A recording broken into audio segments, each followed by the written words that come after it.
Yeah, so let's get into it. I want to organize this a little bit differently than you might be used to if you've ever taken another Shopify course. Instead of just kind of jumping directly into product research, I want to talk about a few things, right? Who are the best buyers? What are some examples of niches that have been successful in the past?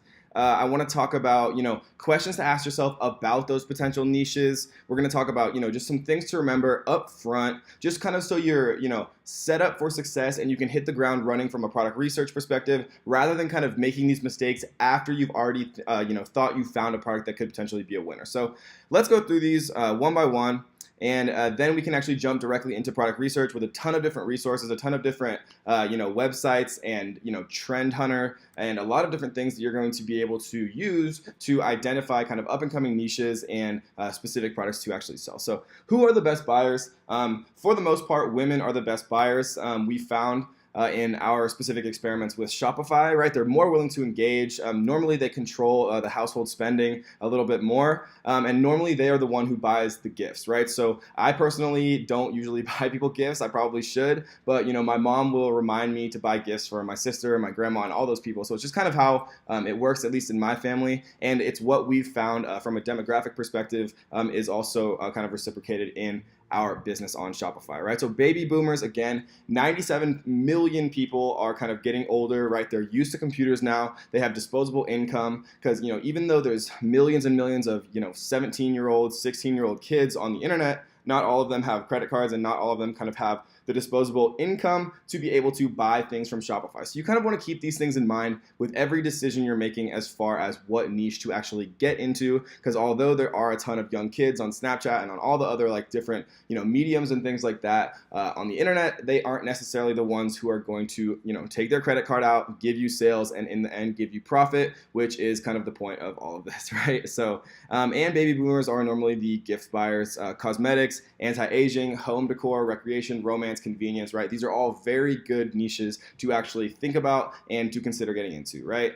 And so then specialties. So we're talking about Christmas, hunting, garden supplies, cyclists, hobbyists, enthusiasts, right? We don't want to ever get into a niche that is readily available at Safeway or Walmart, depending on where you live in the USA or whatever your grocery store chain is, right? We are never wanting to get into kind of the day-to-day things that you could just go to Walmart and buy, because nobody is going to buy toilet paper if they see a Facebook ad for it. That's just not how it works. We want to get into niches that are a little bit harder, or actually a lot harder to actually find, right? And it's just, you need to be able to offer that value that isn't available as easily other places, right? So let's talk about a few niches that we personally have proven to be successful. And I just wanted to mention really quickly before we get into this, be forward thinking, right? Most of us probably don't have the millions of dollars of capital and, teams of geniuses to start the next Oculus Rift. And for those of you who don't know, that's virtual reality. The Facebook company just bought Oculus Rift. And so, most of us aren't probably going to make the next virtual reality machine.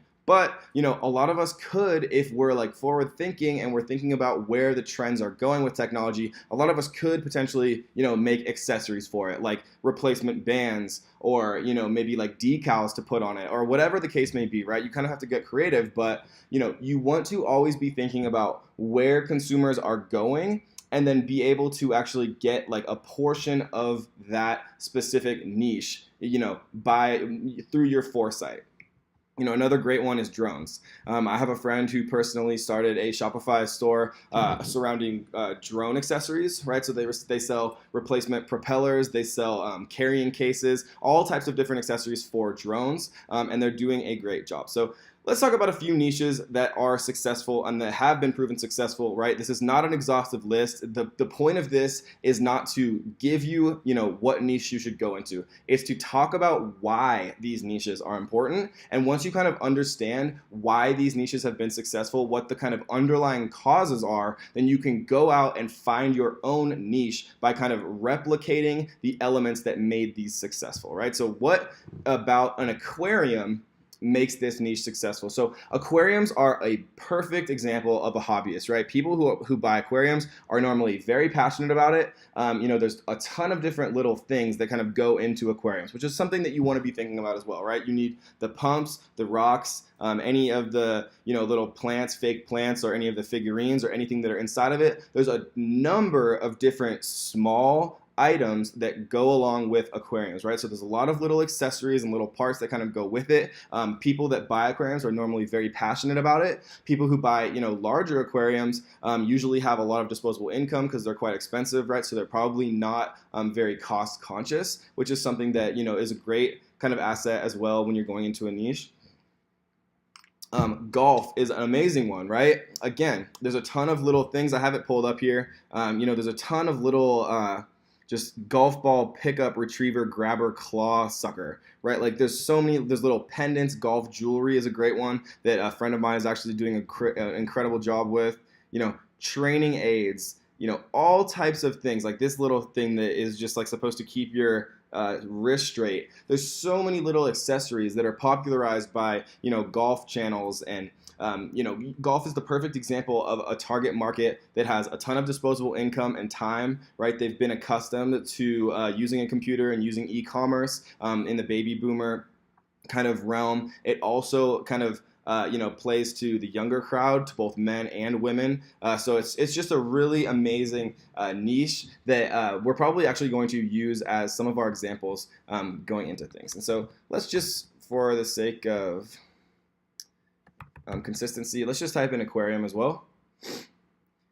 And so we see a ton of stuff, right? Filters, glow in the dark artificial luminous decorations, right? This is a great one. If you're going to go to Walmart, would you walk into Walmart expecting to be able to find a 50-piece glow-in-the-dark artificial luminous aquarium decoration set? It's like absolutely not, right? You go to Walmart, you're going to buy toilet paper, and that's maybe not glamorous, but that's just the difference. And that is the type of product that you want to keep in the back of your mind as something that you want to drop ship. You want it to be unique, you want it to be a specialty item, and you want it to be difficult to find at a Walmart or grocery store in general, right?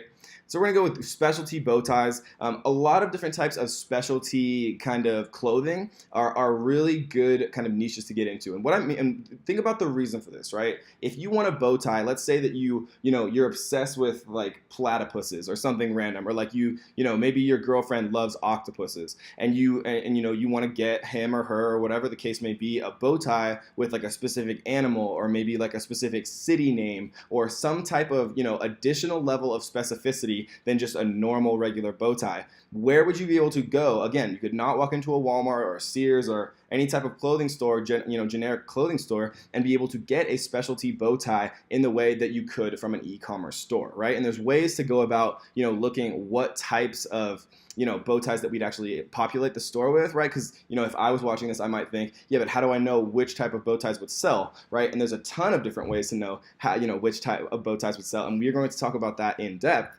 But, just for right now, I just want to talk about niches that are successful and kind of why that is. So specialty sunglasses, again, I have a friend who created a bamboo and wooden sunglass store, and he's doing an absolutely fantastic job, right? This is the perfect type of kind of niche to get into, or it was before, he did it and a number of other people kind of saw his success and replicated it. The perfect type of niche to get into because, a lot of people, almost everyone has a pair of sunglasses, right? So there's it's hugely pervasive market, appeals to both men and women. There's not many kind of wooden sunglasses available, right, at like Sunglass Hut or again, Walmart or some of the big box stores. And, some of the bamboo sunglasses look very stylish and people are willing to pay a premium for it because it's not available readily other places, right? So I've actually purchased, I'm the type of person that does not really purchase much from Facebook.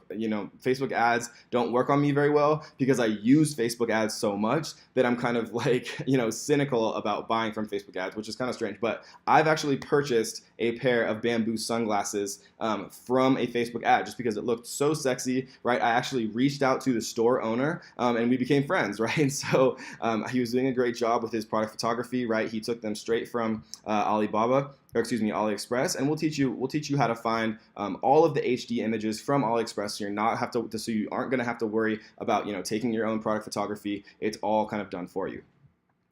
So matcha is a great example. So matcha is basically a green tea powder. Again, with specialty types of health products. They're a little bit more risky because health products trend very heavily, and then some tend to fade, right? But matcha, there's a ton of people who did a great job with selling matcha green tea powder via e-commerce, and the trend did eventually start to lessen. But if you are on kind of the up and coming and you set up the infrastructure to be kind of ahead of the curve when you're starting to notice these trends, right? If you see it on Oprah, it might be too late. But if you hear about it on the radio or like a popular organic health blog or a number of different resources that you could actually hear about it from, and then you kind of get ahead before the curve really starts to explode, then you can be in a position where you can have that competitive advantage and be able to kind of take advantage of it. So vintage, retro, futuristic, minimalist, clothing, furniture, accessories, right? So that's kind of a mouthful. Oh, and chalk paint. So these two are great ones just because vintage and retro, it's kind of like a seasonal thing. With fashion, a lot of times there's kind of a rotation of popularity, right? So it'll become popular, it'll kind of fade, and then it'll cyclically become popular again. So vintage and retro and futuristic and minimalistic clothing is just a great one. It's maybe not too minimalistic for clothing, but you want to add an additional layer of specificity, whether it's vintage sunglasses. It just appeals to a target audience that is a very accustomed to purchasing specialty items, which is what drop shipping is about.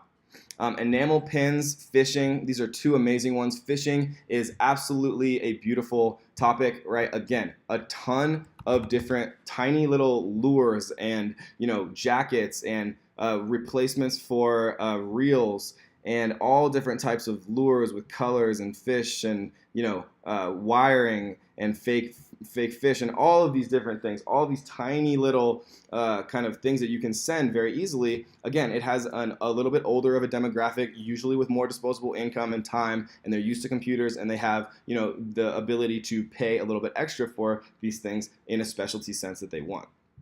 Enamel pins are perfect, small, very cheap to ship, incredibly inexpensive to create, and you can kind of create enamel pins for anything, right? Whether it's like a meme or a popular like TV show, if it's like Game of Thrones in some way, right? And we'll talk about later in the course how to kind of go about selling things that you need licensing for, specifically like Harry Potter, Game of Thrones, and things like that. Specialty socks, everyone wears socks, or hopefully most people wear socks, and socks are a great one. They've been proven again and again to be extremely successful from a dropshipping perspective, right? We've seen people create multi-million-dollar businesses with socks that have kind of a layer of rubber on the bottom that are kind of makeshift shoes that you can store in camping, or if you don't have very much space in your backpack, but you kind of want that additional option. We've seen people make Star Wars socks and all different types of kind of like niche socks for very passionate fan bases, which is a huge advantage from a dropshipping perspective. Jewelry is one that has kind of been very beaten into everyone if you kind of do follow the space as being very successful. Jewelry makes an important point, right? Because every time that we want to consider getting into a niche from a dropshipping perspective, jewelry kind of plays out the perfect final little point that you want to accentuate, which is, right, the products you sell, you want them to appear valuable, right? You want them to give off kind of the ambiance of value and being expensive, but you don't want them to actually, in reality, be expensive to buy. And jewelry is the perfect example of that. It looks valuable, right? It looks expensive, but actually in real life, unless you're using like real gold and real diamonds, which none of these suppliers would be using, right? It's actually in reality very cheap. So if it looks expensive, but it doesn't cost very much money, that is the perfect kind of item that you want to drop ship, right? Because it gives you, those higher multiples of, return on investment and profit, right? Because if you're buying it for $1 and you're selling it for, $10, it gives you a lot of space, to pay for shipping and more kind of cost for advertising, and still kind of give you that room that you really want as far as a profit margin, right? It allows you to, give 30% off coupons, 50% off coupons for new buyers, right? And getting a new buyer, if, you follow the space at all, is much harder than kind of selling to an existing buyer. So, steep discounts where you're still profiting to get those first customers is a huge advantage. And we're going to talk about how to kind of lure people in with big discounts. We're going to talk about free plus shipping models. We're going to talk about all that in just a few minutes. But first, I want to kind of get everyone into the mindset of what you want to look for in a niche, right? So minimalist wallets for men, again, all kind of the same thing that I was talking about before. Specialty jewelry, vintage wedding dresses, right? So this is one that I wanted to kind of accentuate just because wedding dresses is not a good niche, right? There's so many people out there. There's so many big companies who are selling wedding dresses, but vintage wedding dresses, right? Or retro wedding dresses, or, you know, maybe pink wedding dresses for like the people who kind of want to be a little bit different. You know, wedding dresses is far too competitive, but vintage wedding dresses might not be, right? We'd be doing a little bit more research on all of these, but just kind of getting in the mindset right now. So craft supplies is a great one, especially kind of with the growing popularity of DIY or do-it-yourself type stuff on YouTube, where people are making crafts, on Instagram, on Facebook, all of the different videos that you kind of see throughout your life of people making, you know, all different types of cool little crafts and things like that. Craft supplies is an amazing niche to consider getting into. Yoga was kind of one of the original ones, right? People who kind of made the yoga pads popularized on Amazon. Similarly with Shopify. Coffee, tea, cosmetics, you know, three, you know, billion-dollar companies, billion-dollar kind of niches to get into, have become a little bit more competitive in recent times. But if you can find, you know, your specific niche, maybe it's, you know, vegan tea for, you know, kids, or that's probably not a great example, but, you know, you could do like specialty. Or, specialty, that's kind of a nice name, you know, that I just thought of, so nobody steal that. But, you know, if you can think about an additional kind of narrower, like we've talked about multiple times already, to, you know, find your niche within a niche of tea or coffee or cosmetics or whatever it is, right? That is how kind of you really differentiate yourself. So, you know, a good example is the Honest Company, right? Jessica Alba and I forget her business partner's name. They kind of turned a, you know, environmentally friendly line of products into a billion-dollar company, right? And it kind of came out later that they weren't always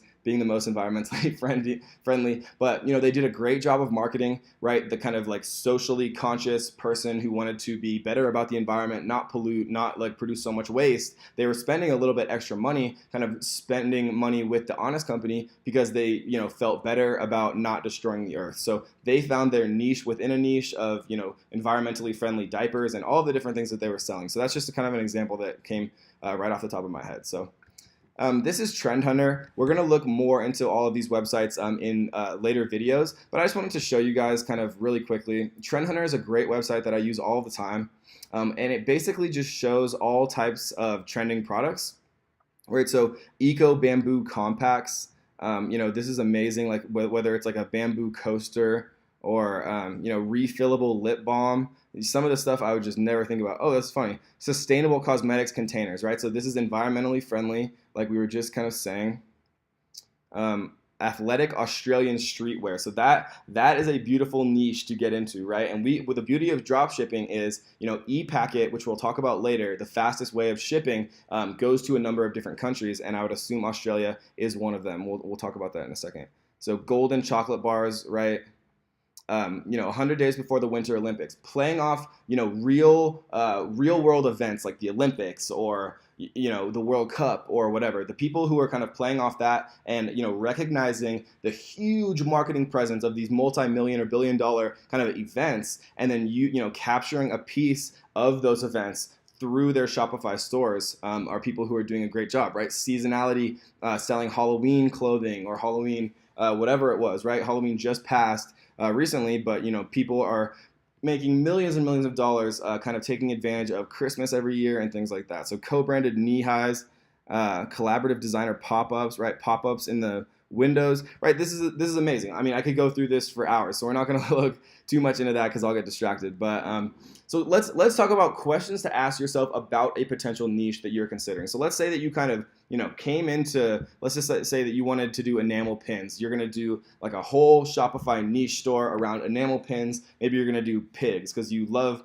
micro pigs, and you know that people are out there and they also love micro pigs. So you decided to make an entire line and store of enamel pins surrounding micro pigs. So questions to ask yourself about this niche. Are the products easily available from a supplier? So this is a great one, right? So let's say that we were, you know, trying to figure this out. So we would just type in micro pigs,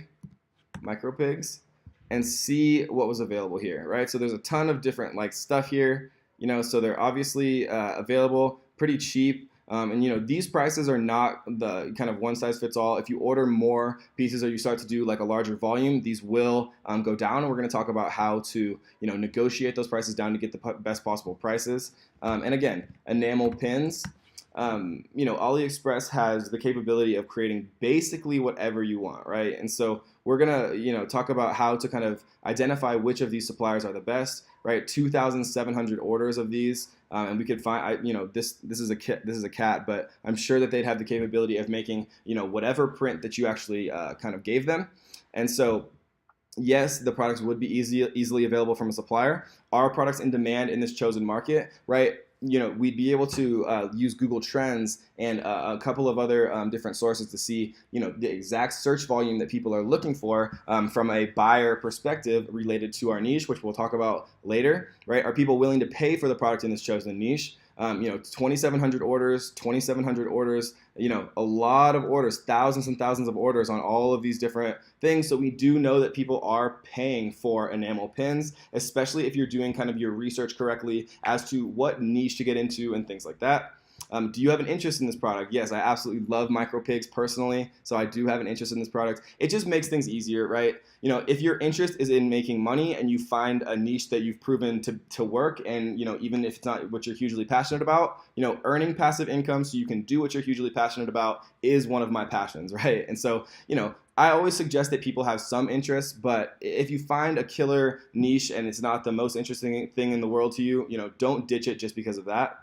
Can the products be obtained at a low enough cost and sold at a high enough profit margin, right? And so you want to aim for a 50% profit margin here. So, we'd maybe look at some enamel pin stores. Maybe we'd type in, enamel pin Shopify. There are ways to find Shopify stores for any keywords, which we will talk about later on. And so you'd be able to look at people's Shopify stores, and I guarantee you that I could find this exact pin on a Shopify store right now, and I bet you that it would cost $9.95, and I bet you that they're paying 50 cents per. So that's obviously, a 20 times multiplier, not factoring in shipping and things like that, but that would be a healthy enough margin that you'd be able to do big discounts to get people in the door. You'd be able to have enough advertising budget to be able to get the sales and get the people into your email lists and get them into your drip campaigns to give them future offers for discounts and things like that if they purchase more, or there's all types of things which we're going to talk about in the scaling section of the course. Could you leverage into a brand or create an informational digital product for the niche product, right? And so absolutely you could leverage an enamel pin collection into a brand, right? You could call it like pins for like winning pinning or whatever, it doesn't matter, right? Like I just thought of that in 1 second. Pins that win. You could easily make that into a brand. And could you create digital products for the niche product?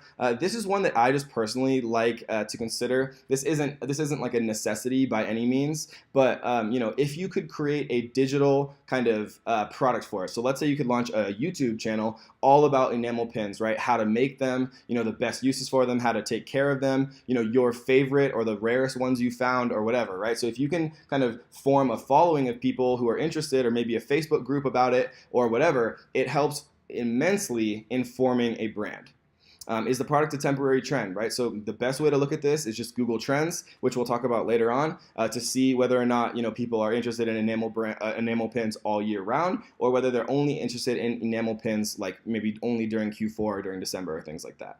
And so the last part of this specific video is going to be just things to remember, right? So cars are a niche. You don't want to get into cars, right? Cars are, a very widely spread kind of thing. They're not what we would want to get into for drop shipping. You want to get into what I call a sub niche, right? So maybe instead of just making a Shopify store selling, car parts or whatever, you'd want to get into, selling Mustang interior parts and wheels, like maybe, rims for vintage Mustangs is a much more, specific niche or sub niche that you'd actually be able to kind of carve out your specific, portion of the overall profits, right?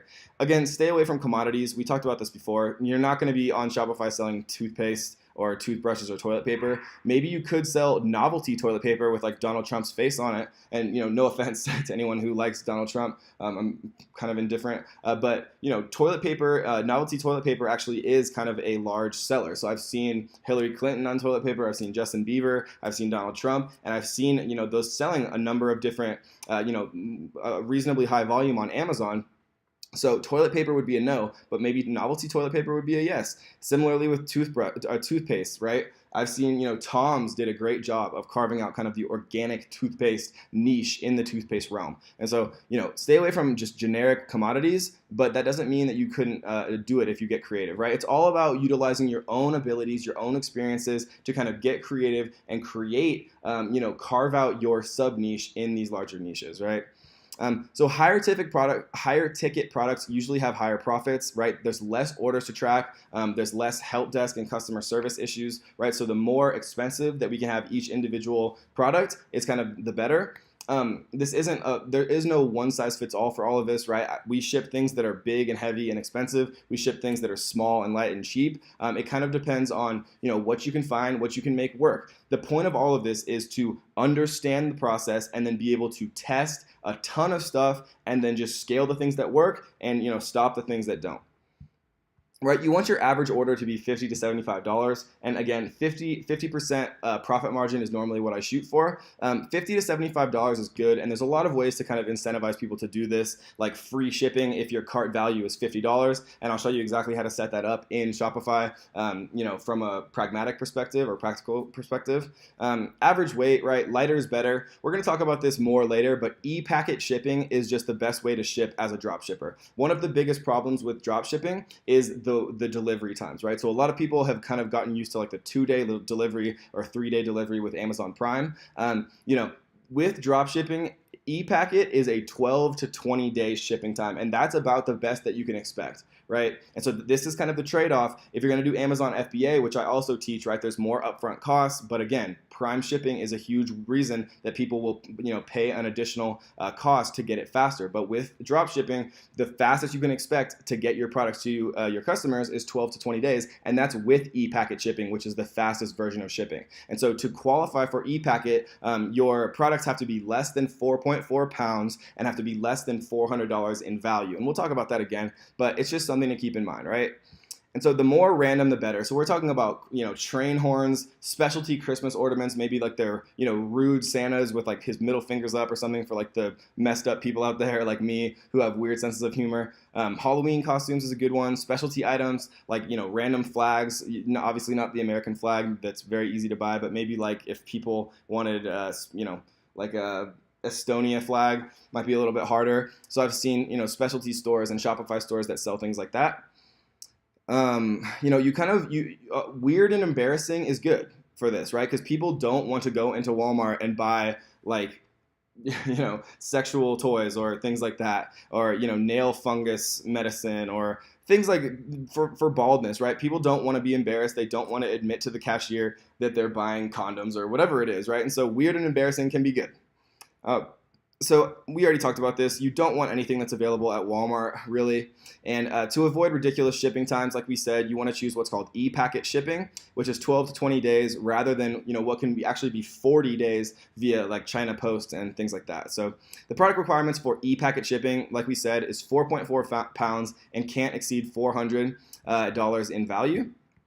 So those are two things to keep in mind. And e-packet ships to these 30 countries, right? So we're not going to read off all of these, but Australia, like we were talking about with the Australian street clothes, is one of them, right? Obviously, the USA, Canada, some of the larger companies, Lithuania, Luxembourg, Switzerland, right? So the USA. So these are kind of the ones that are available, and it's quite easy. Just Google search, e-packet eligible countries if you forget these, or you want to just make sure that they ship to the country that you're interested in. Because targeting Facebook ads for, Croatia or whatever, or Denmark, the country specifically of people who speak English, or maybe you have an advantage out there, you're watching the course and you speak German, right? Maybe you want to only target the German market and ship straight from China, and that's kind of, the competitive advantage that you have from a marketing perspective, right? So it really all kind of starts to play together once you guys, we get farther into this. And we're going to talk about all of this in the Facebook ad portion of this, right? But really, I think a lot of you probably are starting to get the beauty of how, some of these markets are